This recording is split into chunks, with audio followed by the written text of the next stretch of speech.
പ്രിയരെ,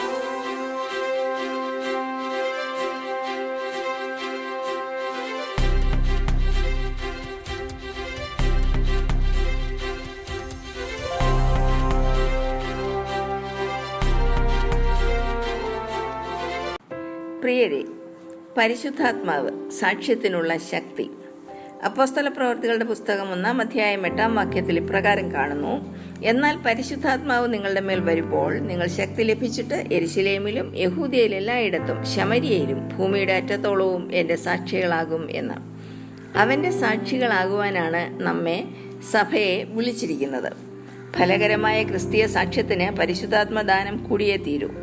സാക്ഷ്യത്തിന് നമ്മെ സജ്ജരാക്കുന്നതും ശക്തീകരിക്കുന്നതും പരിശുദ്ധാത്മാവാകയാൽ അവനുമായുള്ള കൂട്ടായ്മ നമുക്ക് ആവശ്യമാണ്. അതിന് പരിശുദ്ധാത്മ നിറവ് പ്രാപിക്കണം. എന്താണത്? പരിശുദ്ധാത്മാവെന്ന ആളത്വത്തിന് സമ്പൂർണമായി വിധേയപ്പെടുന്നതാണത്. സമ്പൂർണമായ സമർപ്പണത്തെ കുറിക്കുന്ന പദമാണ് നിറവ്. ഈ ആശയം മനസ്സിലാക്കുവാൻ 133-ാം സങ്കീർത്തനത്തിലെ 2-ാം വാക്യം ശ്രദ്ധിക്കാം. അഹരോന്റെ തലയിൽ ഒഴിച്ച തൈലം താടിയിലേക്കൊഴുകി വീണ്ടും വസ്ത്രത്തിന്റെ വിളിമ്പിലേക്കൊഴുകിയതുപോലെയാണത്.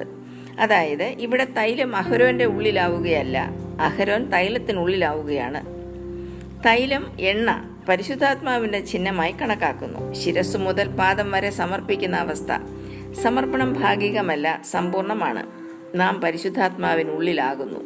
ചെറുതെങ്കിലും ആശയസമ്പുഷ്ടമായ ഒരു പ്രാർത്ഥനയുണ്ട്: കർത്താവേ, എന്നെ നുറുക്കണമേ, ഉരുക്കണമേ, വാർത്തെടുക്കണമേ, തിരുഹിതം പോലെ ഉപയോഗിക്കണമേ. പരിശുദ്ധാത്മാവിന് വിധേയപ്പെടുമ്പോൾ പിന്നെ ഞാനല്ല എന്നിൽ കർത്തൃത്വം നടത്തുന്നത്, പിന്നെയോ പരിശുദ്ധാത്മാവാണ്. ശത്രുവിനെ ചെറുക്കാൻ നമുക്ക് ശക്തിയില്ലാതാവുമ്പോൾ പരിശുദ്ധാത്മാവ് നമ്മെ ശക്തീകരിക്കുന്നു. ചെയ്യേണ്ട കാര്യങ്ങളും പോകേണ്ട വഴിയും പറഞ്ഞു തരുന്നു. സാക്ഷ്യം വാക്കുകളിൽ ഒതുങ്ങുന്നതല്ല എന്ന് നമുക്ക് കാണാം. അത് ആഗമന ജീവിതത്തിലൂടെ പ്രകടമാവണം.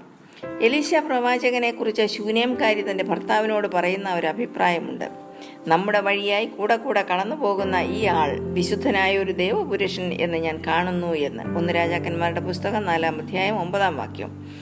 പരിശുദ്ധാത്മാവിന് വിധേയപ്പെടുന്ന ദൈവപൈതലിന്റെ ജീവിതം തന്നെയാണ് അവന്റെ സാക്ഷ്യവും.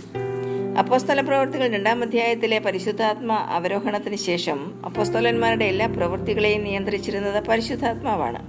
പരിശുദ്ധാത്മാവിന്റെ ശക്തമായ പ്രവർത്തനം ശിഷ്യരിൽ കൂടെ സഭയിൽ തുടർന്നു. ആദ്യകാല സഭയുടെ ആരാധനയും ജീവിതവും അനേകരെ സ്വാധീനിച്ചു. അവരുടെ ആത്മാർത്ഥവും നിർമ്മലവുമായ ജീവിത രീതിയിലൂടെയുള്ള സാക്ഷ്യം അനേകരെ അവരോട് ചേരുവാൻ ഇടയാക്കി.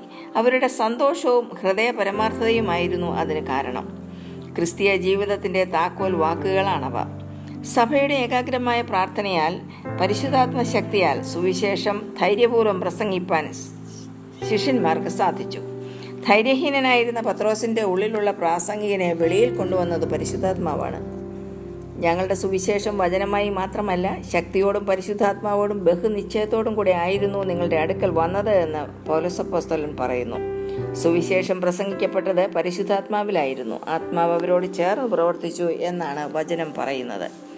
യോഹന്നാന്റെ സുവിശേഷം 15-ാം അധ്യായം 26-27 വാക്യങ്ങളിൽ ക്രിസ്തുവിനെ കുറിച്ച് സാക്ഷ്യം പറവാൻ പിതാവിന്റെ അടുക്കൽ നിന്ന് പുറപ്പെടുന്ന സത്യാത്മാവ് വരുമെന്ന് പറഞ്ഞതിന് ശേഷം, നിങ്ങളും ആദ്യം മുതൽ എന്നോടുകൂടെ ഇരിക്കുന്നത് കൊണ്ട് സാക്ഷ്യം പറയുവീൻ എന്നാണ് ക്രിസ്തു പറഞ്ഞിരിക്കുന്നത്.